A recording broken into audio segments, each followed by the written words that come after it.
अस्मद्गुरुभ्यो नमः।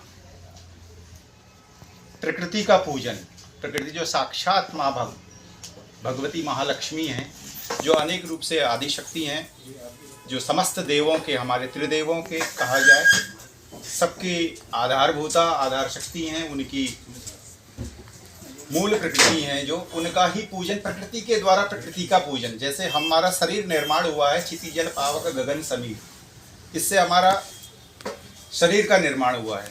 और हम जो तेजोमय इस दीपक का पूजन कर रहे हैं, कलश में जल का, वरुण देवता का आह्वान कर रहे हैं, इसी प्रकार हम प्रकृति के द्वारा प्रकृति का पूजन करते हुए इसके उद्भव की, इसका हमारा जो सनातन स्वरूप है उसका व्यवस्था बनी रहे, उसका पूजन हम किसी भी प्रकार के मंगल आयोजन पर, किसी भी उद्घाटन के समारोह पे, या अपने जितने भी हमारे जीवन के मांगलिक कर्म हैं उनमें हम इस कार्यों को करते हैं।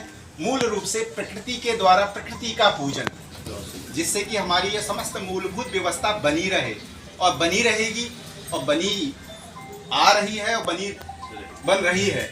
तो इसी को सनातन कहा गया है कि प्रकृति के द्वारा प्रकृति का पूजन।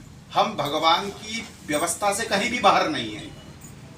इसमें कुछ भी अणु परमाणु से लेकर के विराट स्वरूप जितने भगवान स्वयं हैं, वे स्वयं भगवान ही हैं। वही ब्रह्म है जो अनेकानेक रूप में है। हम ब्रह्म के द्वारा ही ब्रह्म का पूजन कर रहे हैं। हम ये नहीं कह सकते कि अलग कोई मटेरियल ला करके हम उसके द्वारा पूजन कर रहे हैं। अगर हम गोबर गणेश भी बना रहे हैं, मिट्टी के गणेश बना रहे हैं, धातु के गणेश बना रहे हैं, या किसी भी बिल्कुल पंचतत्व से किसी भी चीज का पूजन कर रहे हैं, वो भगवान की बनाई हुई व्यवस्था से ही भगवान की व्यवस्था का पूजन कर रहे हैं। भगवान स्वयं इस समस्त प्रकृति का निर्माण किए हुए हैं, ब्रह्मांड का निर्माण किए हुए हैं, हर जगह बसे हुए हैं। हमको